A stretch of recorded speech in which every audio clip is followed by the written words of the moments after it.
तू कितनी अच्छी है माता, तू कितनी अच्छी है माता।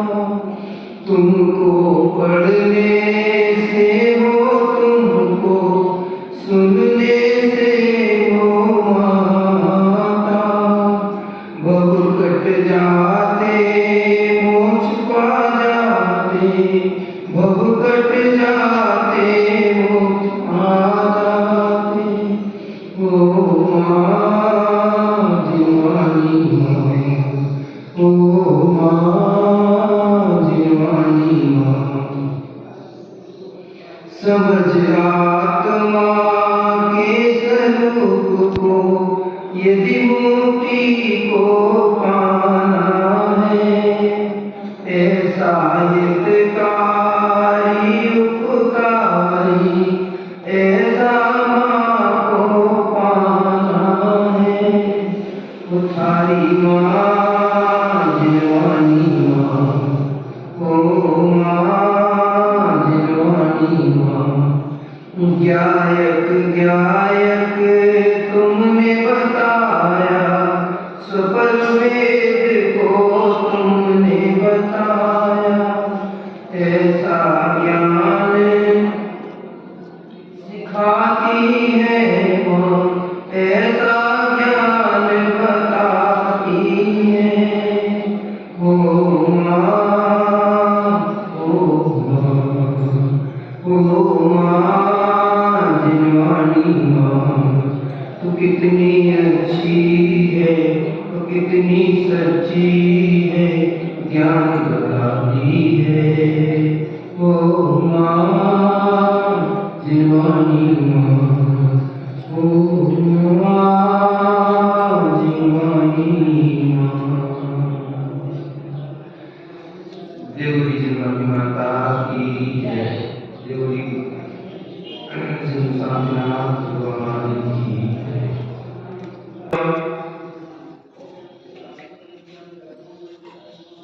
अपने दोनों हाथ जोड़ेंगे, शुद्ध परमेश्वर भगवान का स्मरण करेंगे। दोनों हाथ जोड़ेंगे, कमर को सीधी करेंगे और दृष्टि को नासा दृष्टि करते हुए शुद्ध परमेश्वर भगवान का स्मरण करेंगे। ओम नमः शिवाय।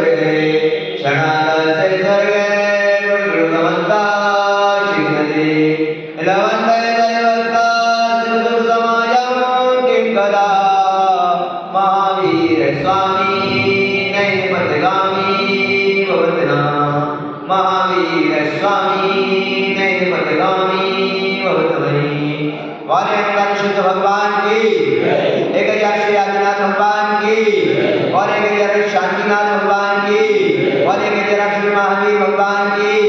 आचार्य गुरु श्री विराट सागर जी महाराज की, आचार्य गुरु श्री विशेष सागर जी महाराज की।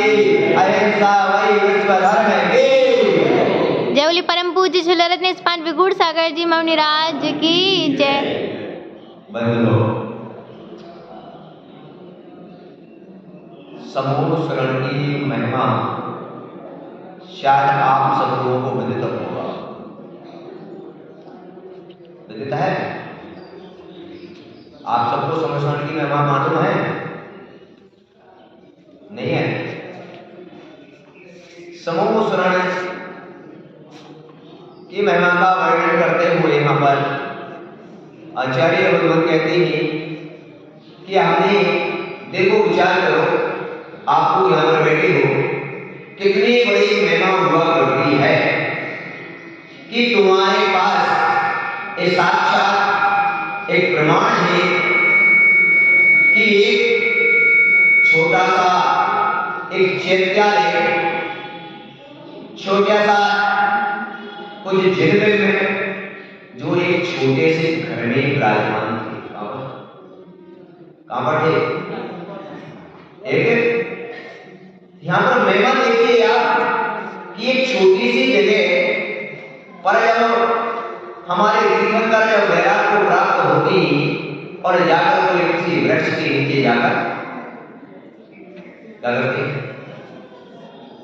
बैठ जाती है और खड़े हो जाती है और वहां पर जाकर की साधना करती है और साधना करने के बाद विचार करने का एक केवल ज्ञान को प्राप्त करती है और केवल ज्ञान प्राप्त होते ही वहां पर एक समोसरण की क्या हो जाए? रचना हो जाए।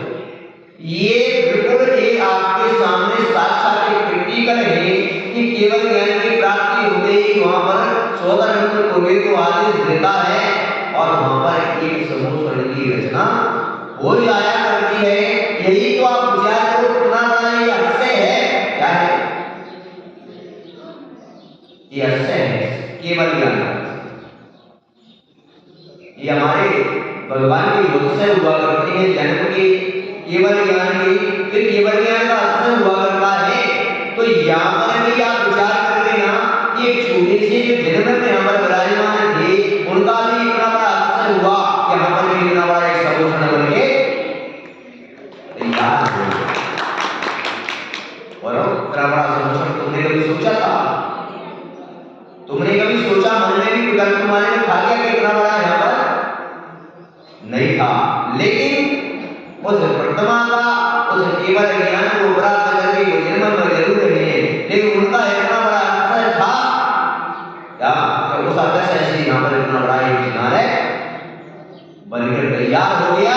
और वहां पर ये समोसरण, क्योंकि मंदिर भी इस काल में, मंदिर भी इस समय इस काल में ये क्या है? इस समोसरण का एक प्रतीक है। क्यों? विचार करो तो समोसरण की महिमा दर्शाते हुए यहाँ पर आचार्य कहती है कि जब भगवान को केवल ज्ञान होता है तो समोसरण लगता है, तो समोसरण के अंदर की महिमा जहाँ पर केवल ज्ञान प्राप्त करने के बाद केवल भगवान कहाँ पर विराजित होते हैं? आपको विदित है? जानते हो आप कहाँ पर बैठे हो? कहाँ पर बैठते हैं? विचार करो समोसरण की आठ भूमियां होती है, उस अष्टम भूमि में जाकर और वहां से भी ऊपर और वहां पर एक कमल की रचना रहती है, उससे भी 4 अंगुल आधार रहते हैं, वहां पर विराजित रहते हैं भगवान। तो उसकी विशेषता क्या है? उसकी विशेषता यह है कि उस भूमियों में जैसे मंडप भूमि होती है, लता भूमि होती है, खाल भूमि होती है या मानस्तंभ होते हैं, इस प्रकार की उसके अंदर भूमियों के नाम है। उन भूमियों के अंदर में हम लोग जाते हैं दर्शन करने के लिए। जानते हो क्या होता है? अपन लोग जो उस समय कर रहे थे आज भी वही कर रहे हैं। आचार्य कहते हैं कि समोसरण की रचना हो जाती है तो भक्त जीव के लिए वहां पर क्या करना चाहिए कि सीधा वहां पर उन सीढ़ियों से अपन जाती है तो उसको भी क्या करना चाहिए? उस भक्त जीव के लिए सीधा समोसरण में एकदम भूमि में पहुंच जाना। कौन सी क्यों पहुंचना चाहिए? इसका कारण क्योंकि वहां पर साक्षात केवल भगवान की दिव्य देशना आपको सुनने को प्राप्त हो। लेकिन वहां पर अनेक लाखों लोग वहां पर जाते हैं और जाने के बाद कुछ व्यक्ति वहां पहुंचते तो हैं, कुछ व्यक्ति मानस्तंभ का दर्शन करते हैं, कुछ व्यक्ति नीचे की गली में घूमते हैं, उसकी सुंदरता और शोभा को देखते हैं और वहीं से वापस आ जाते हैं। अपन भी देखते हैं तो कुछ व्यक्ति मंदिर आते हैं, कुछ दर्शन करते हैं और चले जाते हैं, कुछ चक्कर लगा के चले जाते हैं, कुछ परिक्रमा लगा के चले जाते हैं, कुछ स्नान करके आते हैं, कुछ धोती दुपट्टे लेकर आते हैं, कुछ अभिषेक करके चले जाते हैं और कुछ पूजा करके क्या करें? कुछ अपने करके चले जाते हैं और कुछ पूजन करके चले जाते हैं। और बंधुओं, कोई व्यक्ति माला फेरते चला जाता है, कोई घंटा बजा के चला जाता है, कोई दर्शन करके चला जाता है। इसी प्रकार समूह शरण में भी हम लोग पहुंचे और समूह शरण में हमने क्या किया? समूह शरण में भी हम मानस में पहुंचे, उसके बाद पहले भूमि में पहुंच गए तो वहां पर भी उस भूमि में भी अनेक प्रकार के वहां पर जिनाले बने हुए थे और उनमें भी प्रतिबिंब विराजमान। कुछ लोग वहां पहुंचे और उन्होंने सोचा कि भगवान की देशना तो अभी सुन लेंगे, तब तक हम क्या कर लें? तब तक हम इन जिनालों में पूजन कर लें और पूजन करके फिर हम पहुंच जाएंगे भगवान के जहां देश वहां पहुंच जाएंगे। अब इतने में वो लोग पहुंचते ही जब पूजा करके फ्री होते हैं तब तक भगवान की देशना क्या हो जाती है? पूरी हो जाती है और जैसे के जैसे लौटकर चली जाती है। कहने का तात्पर्य समूह शरण की महिमा में दर्शाया गया है कि जब समूह शरण में भगवान की देशना झलती है तब अनंत सभी क्रियाएं बंद हो जाती है। मंदिर भी हमारा समूह शरण का प्रतीक है। यहाँ पर भी हमारे लिए जब जब कोई श्रद्धा आ जाती है नगर में तब तक हमारी व्यवस्था होना चाहिए कि उनके प्रवचन के समय मंदिर में किसी भी प्रकार की अनंत क्रियाएं नहीं होना चाहिए। क्यों? इसलिए कि वहां पर आचार्य कहते हैं कि भगवान की जो अनंत क्रियाएं हैं वो तो आगे पीछे भी हो सकती हैं, लेकिन भगवान की निर्देश में एक बार हो गई तो वापस। इसलिए सबसे पहले क्या करना चाहिए हमको? क्या करना चाहिए दादा? कहने का तात्पर्य है कि हमारा अभिप्राय तरीका ये है कि जिस प्रकार हमने आज मंदिर बनाए हैं, यहाँ पर हमारे प्रतिबिंबों को रखा गया है, ऐसे प्रतिबिंब को समूह भूमियां भी होते हैं, लेकिन साक्षात केवल भगवान तो आज भूमि में ही विराजमान।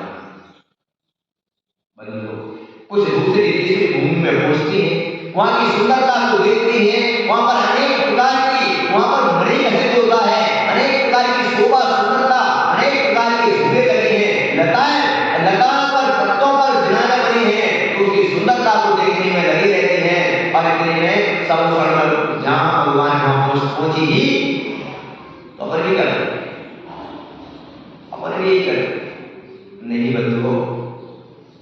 और समय भगवान के समूह शरण में जहां पर पहुंचते हैं और जो भव्य जीव अपना कल्याण चाहते हैं वो सीधा समूह शरण में पहुंचते हैं और भगवान की दिव्य देशना कितनी बार मिलती है आपको मिलता है?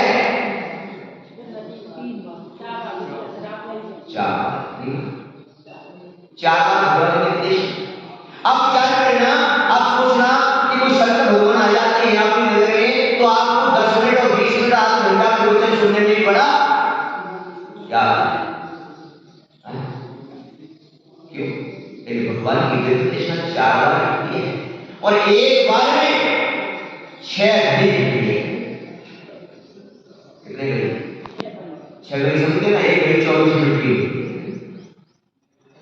एक बार में भगवान की दिव्य देशना 144 मिनट मिलती है, यानी क्या कितने कम करीब मान लो तो 2.5 घंटे। इतने समय तक भगवान की दिव्य देशना मिलती है और उस समूह शरण में पैर रखने को भी जगह बोलो मिलती है? पैर रखने को भी जगह नहीं मिलती और श्रावक वहां पर हिंदता ही नहीं है। क्यों? इसलिए बंधुओं, क्योंकि भगवान की दिव्य देशना, भगवान की जो दिव्य देशना है वो दिव्य देशना हमारे कानों में जाएगी, हमारे हृदय में प्रवेश करेगी और हृदय में जब प्रवेश करेगी तब जाकर हमारे जीवन में उस संयमता और वैराग्य का भाव उत्पन्न होगा, हमारे अंदर से कर्म को विनाश करने का भाव उत्पन्न होगा, तब जाकर। इसीलिए समूह शरण की महिमा में दर्शाते हैं आचार्य कि सबसे पहले भव्य जीवों को भगवान की दिव्य देशना सुनना। आज तक हम समूह में जाके आए, ऐसा नहीं आए, एक बार नहीं कई बार, लेकिन हम क्या करते रहे, हम बाकी की भूमियों की सुंदरता और उन्हीं जिनानों में क्या करते रहे, कोई माला फेंकता रह गया, कोई पूजा करता रह गया, लेकिन भगवान की निर्देशना नहीं सुन पाए। आज इस काल में भी हमारा परम पुण्य है, इस काल में भी हमारे लिए अरे साक्षात एक भी ना सही भगवान के प्रतिबिंब के रूप में समोसरण है, और उनके बीच में तुम्हारे बीच में उनके रघुनंदन संत आज भी इस काल में, ऐसे ही काल में आज भी इस प्रकार की मुद्रा को धारण करके तुम्हारे नगरों में विचरण करते हैं, और आज भी तुम्हारे लिए उनकी निर्देश न सुनने को प्राप्त हुई है। ये तुम्हारा कोई कम पुण्य नहीं है, ये भी तुम्हारा बहुत बड़ा पुण्य है। ऐसे समूहकरण की महिमा को दर्शाते और समूहकरण की महिमा को दर्शाते, और हम ये चाहते हैं कि जैसे प्रकार समूह शरण उस समय कुबेर रचना करता था, आज वर्तमान के अंदर में कोई बात नहीं, तो हम लोग भी कुबेर से कम है क्या? बनते ना, जैसे विधान करते हैं, कोई पंचकल्याण करते हैं, तो 100 ईसा कुबेर बनते नहीं बनते बोलो। तो हम भी ये कहते हैं कि जैसे समूह शरण की महिमा है क्या, तो हम भी इस जिनानों के, हम भी उस समूह शरण की तरह हम भी इसको क्या करें, हम भी प्रयास करें कि हम भी इस समूह शरण की तरह सुंदर बनाए। कितना सुंदर जिनान तुमने बनाया, कितनी कितनी बड़ी बड़ी प्रतिमाएं यहाँ पर लगाई हैं क्या, और इसी प्रकार से हमारी भावना रहे, और यही भावना रहे कि उत्तर एक जिनारे उत्तर सुंदरता और अच्छे को प्राप्त होता चला जाए। और ऐसे जिनारे, क्योंकि जिनारे अगर अपन बनाते ही, शास्त्रों में सत्कंड आगम ग्रंथ में विवरण आता है कि अगर हम एक जवाब के बराबर भी अगर प्रतिमा विराजमान करते हैं, उर्दू के पत्रा की बराबरी जिनारे बनाते हैं, और उस जिनारे से कोई सम्यक दर्शन प्राप्त कर लेता है, तो वो जिनारे बनाने वाला मोक्ष का पात्र है। मोक्ष का पात्र है, इतना बड़ा नहीं। वहां से कोई व्यक्ति, जैसे मान लो आपने इतना बड़ा जिनारे बना लिया, और जिनारे में यहाँ पर दर्शन करने आता है, पूजा करने आता है, संत का प्रवचन सुनता है, उसके भाव बन जाते हैं, सम्यक को प्राप्त कर लेता है, और वो दीक्षा धारण कर लेता है, तो बनाने वाले भी मोक्ष के पात्र बन जाते। इसलिए हमको क्या करना चाहिए, इसलिए हमारे जीवन के अंदर जो पुरुषार्थ करते हैं हम, उस पुरुषार्थ से क्या 4 पुरुषार्थों का वर्णन जो बताया जाता है। सबसे पहले धर्म पुरुषार्थ होता है, उसके बाद अर्थ पुरुषार्थ आता है, उसके बाद काम पुरुषार्थ आता है, उसके बाद मोक्ष। 4 पुरुषार्थ, चारों पुरुषार्थ में सबसे पहले यहाँ पर धर्म पुरुषार्थ दिया गया। एक बार बैठकर चिंतन कर रहा था, विचार कर रहा था कि आचार्य ने जो भी व्यवस्था बनाई वो इतने व्यवस्थित ढंग से बनाई, अर्थ पुरुषार्थ पहले क्यों नहीं रखा, काम क्यों नहीं रखा, मोक्ष क्यों नहीं रखा, सबसे पहले कौन सा रखा, धर्म पुरुषार्थ। क्यों? इसलिए आचार्य को विदित है कि बिना धर्म के कुछ हो नहीं सकता है, इसलिए पहले धर्म पुरुषार्थ किया गया। तो धर्म पुरुषार्थ किया गया तो धर्म करने से पुण्य का संचय होता है, और पुण्य से लक्ष्मी की क्या होती। तो धर्म के बाद अर्थ, पैसा, अर्थ आएगा, अर्थ के बाद काम पुरुषार्थ। जब तुम्हारे पास धर्म पुरुषार्थ करने से अपार लक्ष्मी की प्राप्ति हो जाएगी, तो संसार की हर इच्छा तुम्हारी पूरी हो जाएगी, और जब तुम्हारी इच्छा पूरी हो जाएगी, फिर उसके बाद मोक्ष पुरुषार्थ अपने आप तुम्हारा संयम का भाव बन जाएगा कि संसार में मुझे कुछ करने के लिए बाकी रहा नहीं, अब मैं संयम को धारण कर लूं, अब मैं मोक्ष का पुरुषार्थ कर लूं, और मैं भी अपनी आत्मा का कल्याण। तो सबसे पहले कौन सा पुरुषार्थ है, धर्म। तो धर्म पुरुषार्थ करने के लिए आचार्य यहाँ पर कहते हैं, अब यहाँ पर धर्म पुरुषार्थ की बात आ जाती है, तब यहाँ पर एक प्रश्न आता है, प्रश्न खड़ा हो जाता है कि आप बताएंगे यहाँ पर सभी सभी ज्ञानी जीवनी, सभी धर्मात्मा जीवनी। अब यहाँ पर प्रश्न आता है, आप तो पूजन करते हो और पूजन में एक लाइन पढ़ते हो, पढ़ते हो धर्म करत संसार सुख, धर्म करत निर्माण, धर्म पंथ साधे बिना नरक देश। पढ़ते हो कि बोलो तो पढ़ते हो? यहाँ पे चिंतन का विषय आता है और चिंतन में आता है, और चिंतन में ये आया कि यहाँ पर आचार्य लिख रहे हैं धर्म करत संसार सुख। अब यहाँ पर एक प्रश्न आता है हमारे मन में कि हम ये दान आचार्य और जो लिखी हुई दान है, जो जिनवानी है, वो कभी गलत हो सकती है? नहीं। तो यहाँ पर धर्म करत संसार सुख। अब आपसे मेरा प्रश्न है कि आप सारे धर्म करते हो, संसार में दुखी क्यों हो? यहां पर तो लाइन के धर्म करत संसार, तो हम संसार में सुख की प्राप्ति के लिए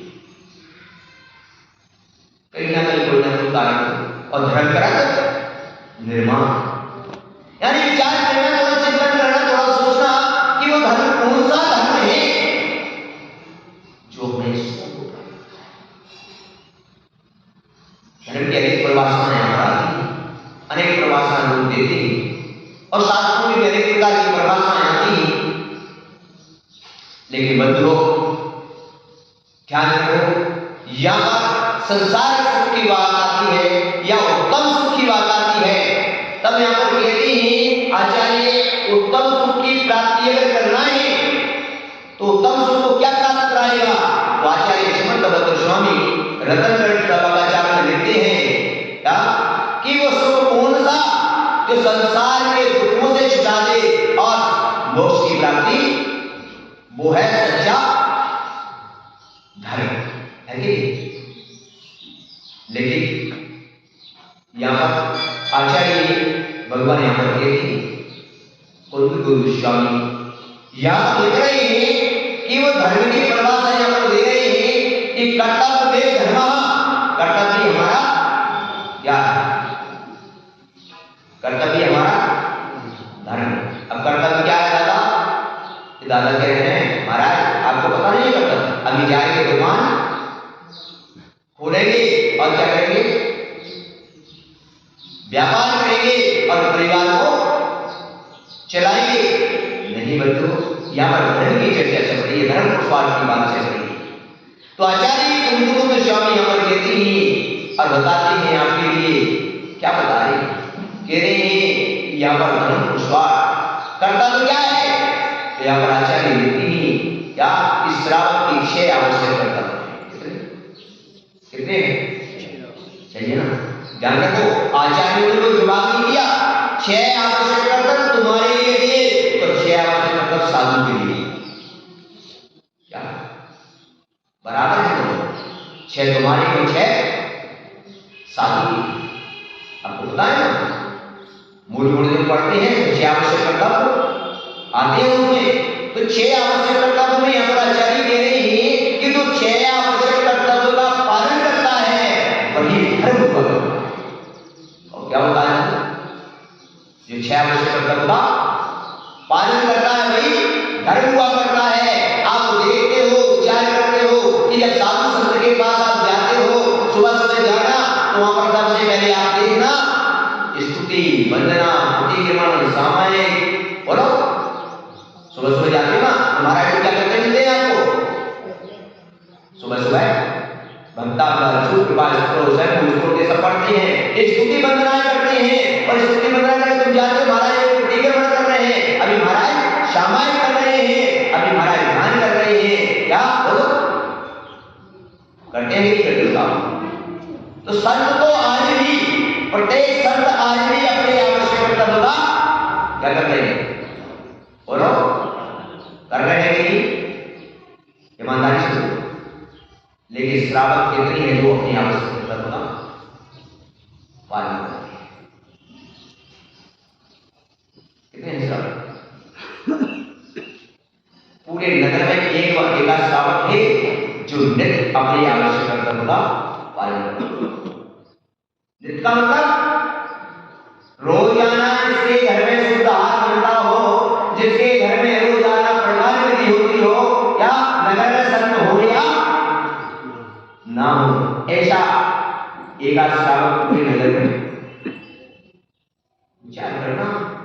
चिंतन करना।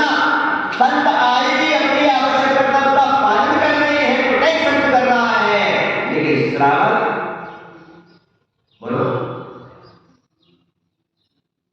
करना चाहिए, करना चाहिए।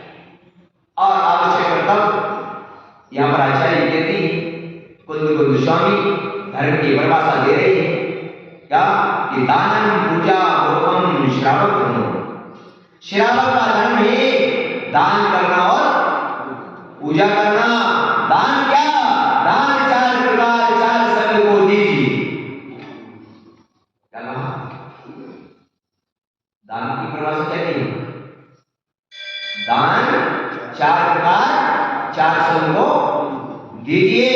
यहां पर आचार्य कहते हैं दान की परिभाषा देते हुए यहां पर कह रहे हैं कि दान क्या है? दान ये है कि हम शुद्ध भोजन बनाएं, शुद्ध आहार बनाएं और उसी आहार में से हम बुरी आहार का या धरती को उसमें से हम भाग दान दे दें। इससे बड़ा दुनिया में कोई दान होता है क्या? कोई दान नहीं।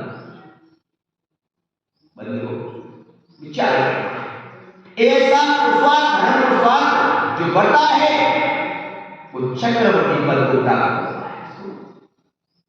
इसको प्राप्त कौन से पद को? और चक्रवर्ती आप ये बताइए कि चक्रवर्ती धर्म पुरुषार्थ भी करता है और उसके पास धर्म की भी कोई कमी नहीं होती और संसार में चक्र की क्रिया प्राप्त करता है, उसकी कोई इच्छा भी बाकी नहीं होती और मोक्ष को भी क्या करता है? करता है करता है कि कितना बड़ी चीज है। श्रावक के लिए कितने पुण्य की कारण है, कितना धर्म है श्रावक का कि वो जो है इस जीवन में अगर आवश्यक कर्तव्य करता है तो कितने पुण्य का संचय करता है। आप सोच सकते हो, विचार कर सकते हो, एक चक्रवर्ती पद को प्राप्त कर सकते हैं। और नियम से जितने भी महापुरुष बनते हैं वो नियम से मोक्षगामी। तो आ गया धर्म कर्म संसार सुख और धर्म कर्म निर्माण आया नहीं बोलो। ये सारे हम कर्तव्य करते हैं तो संसार के सारे सुख प्राप्त होते हैं और वही तुम्हारे लिए धर्म निर्माण की भी प्राप्ति करा देता है। और धर्म पद प्रसादे ना आचार्य हम कह रहे हैं कि जो अपनी जिस क्रिया पर आता है वो धर्म पद यानी धर्म का जो क्रिया बताई है, धर्म का जो मार्ग बताया है उसका अगर पालन नहीं करते तो आचार्य कहते हैं वो नरक इसके समान है। ऐसा क्यों कहा? एक बार चिंतन करने के विचार करते हैं। ऐसा इसलिए कहा कि संसार में जो क्रियाएं हम कर रहे हैं, अरे खाने की, पीने की, उठने की, बैठने की, सोने की या चलकर चलने की, बच्चों को जन्म देने की, तो ये तो प्रेम की गति के जीव भी बोलो करते हैं क्या नहीं करते काम? वो भी जंगल में जाके अपना पेट भरते हैं, वो भी सोते हैं, वो भी जागते हैं, वो भी बच्चों को जन्म देते हैं, लेकिन क्या नहीं कर सकते वो ना तो दान दे सकते ना पूजा कर सकते हैं मेरे बंधुओं। इसीलिए हमने कहा कि अगर आपको मनुष्य जन्म प्राप्त हुआ है तो क्या करना है? बोलो आवश्यक करना। क्योंकि इस काल में आचार्य ने कहा कि इस काल में इतना भी तुमने कर लिया तो इससे बड़ा कोई धर्म यही तुम्हारे लिए निर्माण की प्राप्ति करा देगा, यही तुम्हारे लिए ऐसा पूर्ण शब्द इकट्ठा करा देगा कि तुम्हारे जीवन में कभी कोई दुख आए। लेकिन आज हम लोग कभी आचार्य कहते हैं कि पूरे जीवन पर्यंत तक किया हुआ धर्म माना जाता है और जो कभी कभी किया जाता है वो क्रिया माना जाता है। क्या माना जाता है? क्या माना जाता है? ध्यान रखो। शास्त्रों में उदाहरण आता है, शास्त्रों में बताया जाता है कि आवश्यक कर्तव्य पालन करना। किसी उदाहरण शास्त्रों में उदाहरण आता है, एक उदाहरण देते हैं और उदाहरण भी आता है शोक शर्मा नाम का उदाहरण आता है। एक गरीब व्यक्ति एक नगर में, राजा के नगर में रहता है और राजा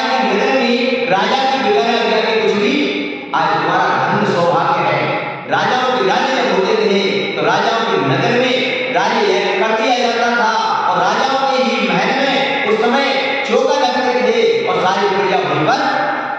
आज तुम्हारा परम सौभाग्य कि तुम्हारे घर में भी क्या लग रहे, अब तुम्हें भी आनंद देने का क्या लग रहा, ध्यान रखो। पूरे पूरे तीनों लोक के अंदर में आप एक भेद, हमारी संप्रदाय ऐसी संप्रदाय है क्या कि जिस संप्रदाय के अंदर तुम्हें सबको सौभाग्य है, अन्य कहीं पर भी नहीं है। अन्य संप्रदायों में भगवान का एक पुजारी सारे काम करता है, सारे लोग दूर से जाते हैं। हमारे जैन संप्रदाय में प्रत्येक व्यक्ति को एक सौभाग्य दिया है कि प्रत्येक व्यक्ति श्री जी के अभिषेक कर सकता है, उनके चरण स्पर्श कर सकता है। ये सौभाग्य होता ही है क्या? हमारे संप्रदाय में नियम है कि हमारे दिगंबर संतों के लिए ऐसा नियम बनाया आचार्यों ने कि तुम्हारे लिए सिर्फ जैन के यहाँ शुद्धार्थ लेने जाना है और उनके पास मुद्रा लेके जाना है, और तो वो अन्य संप्रदायों में सीधा जाते हैं, आटा सामान जाते हैं और अपना अपना बनाकर खा लेते हैं, या पैसे लेकर इस सौभाग्य से तुमको प्राप्त हुआ है।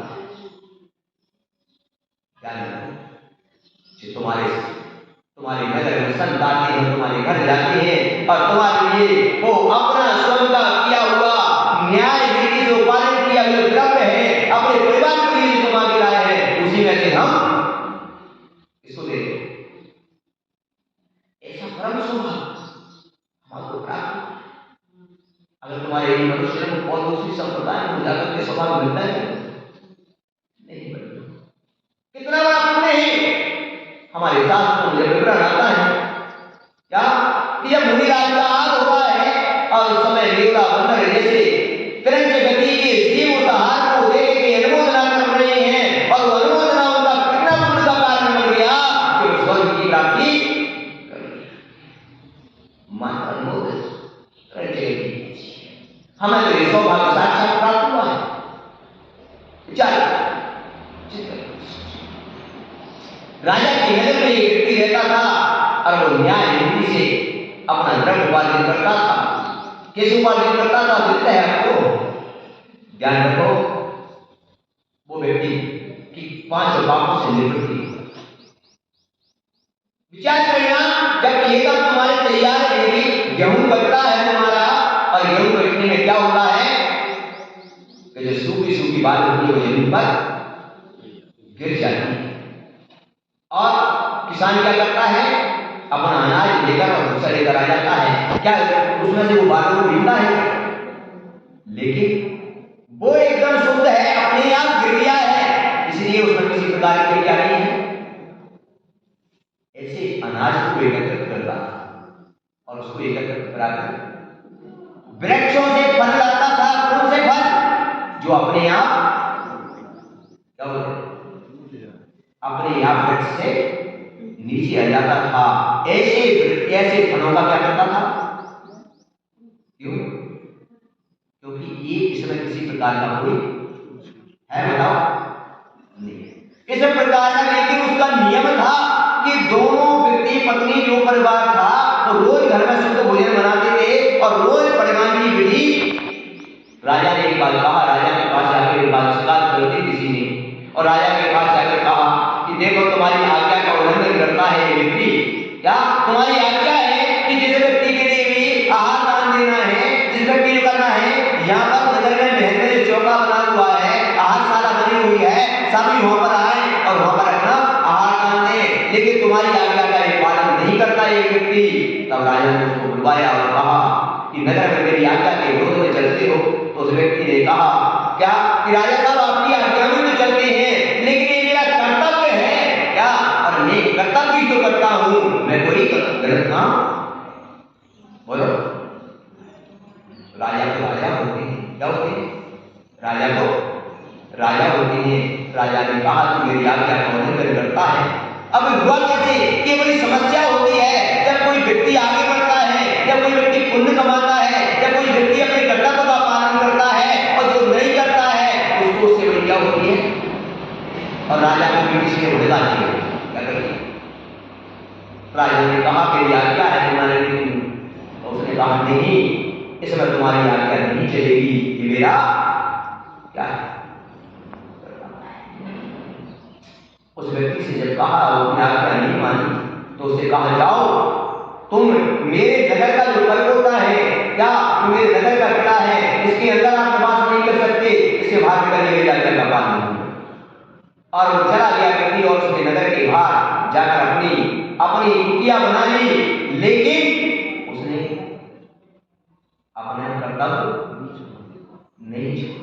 और कर्तव्य नहीं छोड़ा तो विचार कर लेना, चिंतन कर लेना, सोच लेना वो व्यक्ति क्या करता है। वो व्यक्ति रोज शुद्ध आहार बना रहा है, रोज अपने दरवाजे पर प्रणाम के लिए खड़ा हो जाता है और प्रणाम पर खड़ा होने के बाद वहां पर बोलता है हे स्वामी नमोस्तु नमोस्तु नमोस्तु बंदामी इच्छामी, जो बोलता है।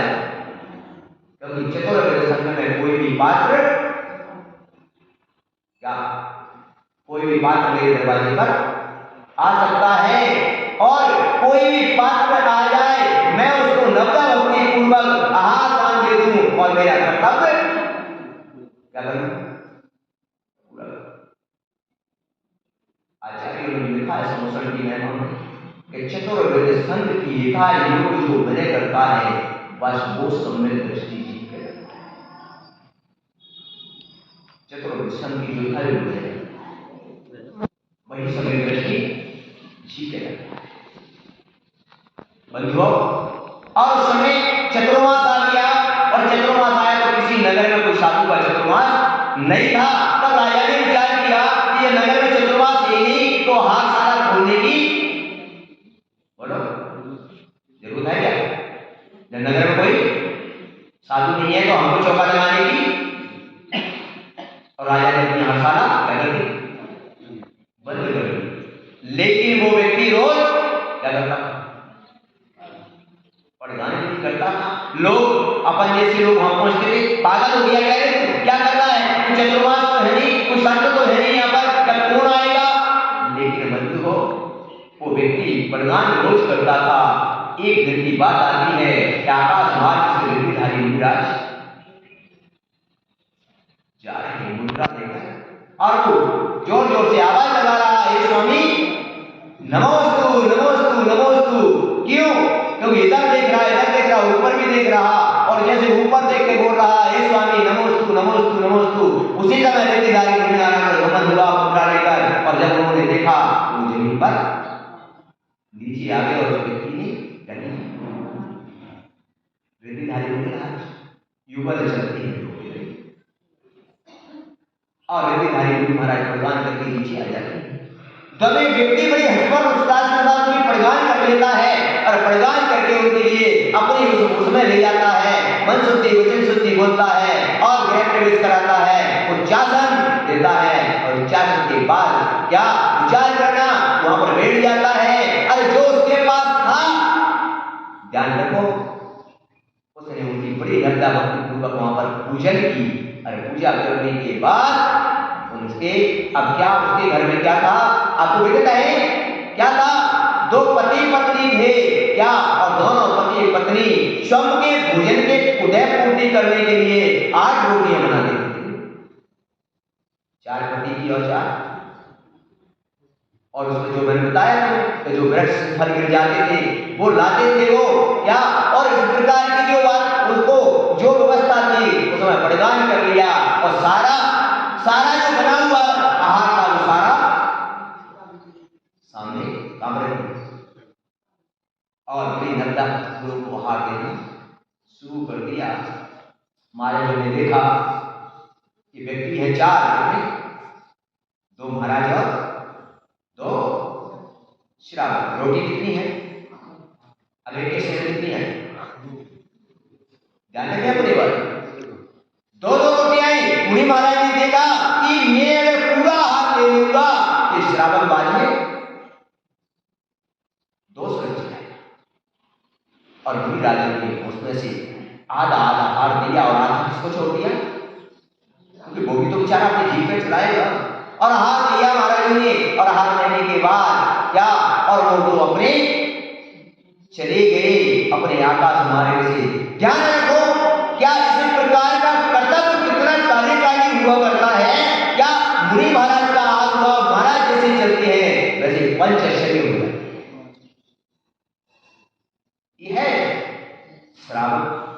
तब का पुण्य पंचश्री हो जाते हैं, मन सुमन वायु रहने लगते हैं।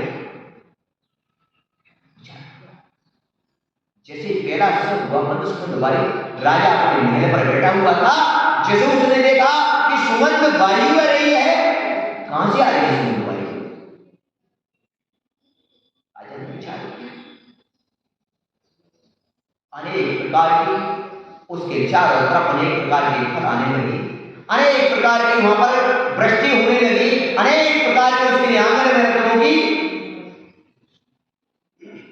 सोचो, राजा ने जैसे महल पर देखा, मंत्री को बुलाया और बुलाकर कहा, जाओ देखो किसी यहाँ की संत की हाल हुई क्या?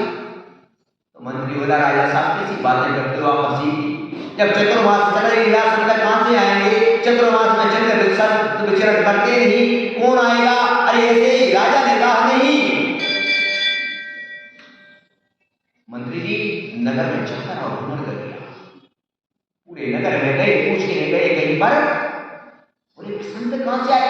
संत मंत्री को भी बोले, तुम भी पागल हो गए क्या कि कौन संत आएंगे अभी? लेकिन फिर राजा के पास आया, राजा ने कहा फिर देख कर आओ। जब वो गया तो बाहर यहां पर वो व्यक्ति निवास करता था, जाकर देखा वहां पर और लौट कर आकर कहा राजा से, राजन वो ये व्यक्ति था, गरीब व्यक्ति जिसे वो हमने नगर से बाहर कर दिया, वो आज भी अपने कर्तव्य का पालन कर रहा था, उसके यहाँ जाकर देखा। राजा ने कहा, तुम तैयारी करो मेरी उसके घर पर चलने की, विचार करना। और जैसे ही राजा वहां पहुंचता है और राजा हाथी से नीचे उतरता है और उतर के उस व्यक्ति के चरणों में पड़ जाता है जाकर और कहता है, तब वो व्यक्ति कहता है, राजा साहब क्या कर रहे हो आप कुछ नगर के राजा हो क्या, आप क्यों मुझे इस पाप में डाल रहे हो? तब राजा कहता है, नहीं भैया, बस अगर तू मुझे राजा मानता है, मेरे राज्य का सेवक है, तो आज इतना कर दे, क्या तूने जो पुण्य कमाया है वो मुझे दे दे और मेरा पूरा राजपाट ले। क्या हो सकता है? बोलो, हो सकता है? नहीं हो सकता। कहने का तात्पर्य है कि चक्रवर्ती की पूरी संपदा अगर एक तरफ रखी जाए और श्रावक के कर्तव्य निर्मल परिणामों से एक ग्रास साधु को आगे एक तरफ रख दिया जाए तो वो संपदा उस पर लागू पर नहीं हो सकता। इतना बड़ा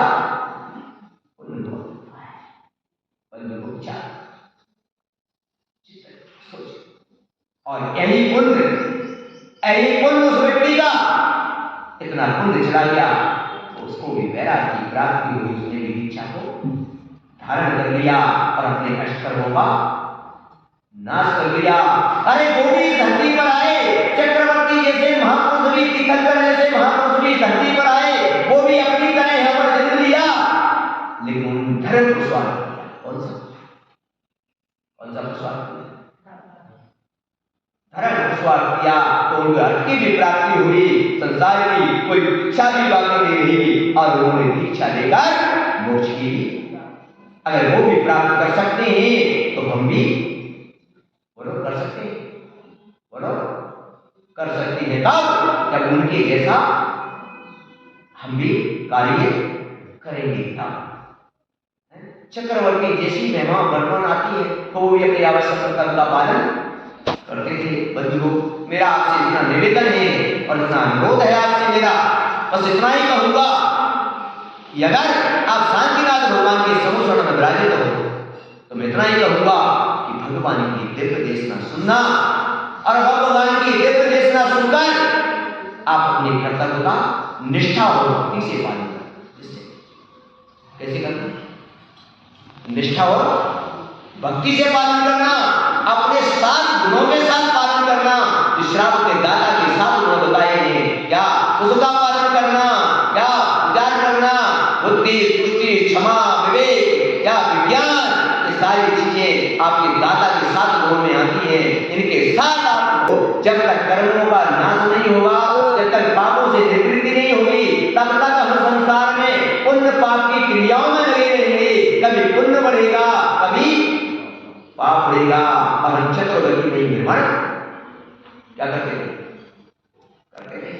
लेकिन ध्यान रखो कि अगर पापों से निवृत्ति पानी होगी और पुण्य अगर शेष अपने वहां रहा तो चक्रवर्ती क्या होता है, क्या कि चक्रवर्ती का पुण्य शेष रहता है, उसको भोगता है और भोगने के बाद दीक्षा ले लेता है। ऐसा हमारा जीवन मिला है। आपसे उस पर निवेदन है मेरा कि हम कुछ कर पाए या न कर पाए, संसार में हम कुछ कर पाए ना कर पाए, हमारे जीवन में नामकरण की वजह से यह कीर्ति मिल पाए या न मिल पाए हमको, लेकिन अगर हम कर्तव्य का पालन करेंगे तो ये गारंटी है कि आपका मोक्ष कोई भोग नहीं। और क्योंकि संसार में ये वैभव यह कीर्ति नामकरण की वजह से हमको नामकरण सब नामकरण की वजह से मिलता है क्या, और नामकरण की उद्गम है क्या है, कर्म भी क्या है, कर्म भी उद्गम है। तो ये जो भी वैभव है, जो नाम है, ये सब क्या है, उद्गम है क्या है। चर्चा हम आगे करेंगे कि वास्तव में आत्मा के गुणों की हम चर्चा करेंगे कि आत्मा के अंदर जो गुण प्रकट होते हैं उसकी महिमा का वर्णन समोषण में, जब हमारे भगवान के मूल गुण होते हैं समोषण की महिमा में कल समय मिलेगा तो हम चर्चा करेंगे उन मूल गुणों की कि आत्मा की वास्तव स्थिति क्या है और पुद्गल की पर्याय क्या है। तो हम इसका वर्णन आपको समय रहेगा तो जरूर करेंगे, लेकिन आज इतना ही आपसे निवेदन और अनुरोध करूंगा कि आप कुछ कर पाए या न कर पाए, लेकिन हम अपने कर्तव्य का क्या करें, पालन करें तो निश्चित ही धर्म कर संसार सुख धर्म कर निर्माण, आप संसार के सुखों को भी प्राप्त होंगे और एक निर्माण को भी प्राप्त हो जाओगे और आपका जीवन सुखमय और मंगलमय बन जाएगा और आप संसार के जन्म मरण से मुक्त हो जाओगे। और यही भावना मेरी शक्तिनाथ भगवान से कि सब जीव मोक्ष को प्राप्त हों, सबके संकट दुख दूर हों और सब सुख को प्राप्त हों। बोले शक्तिनाथ भगवान की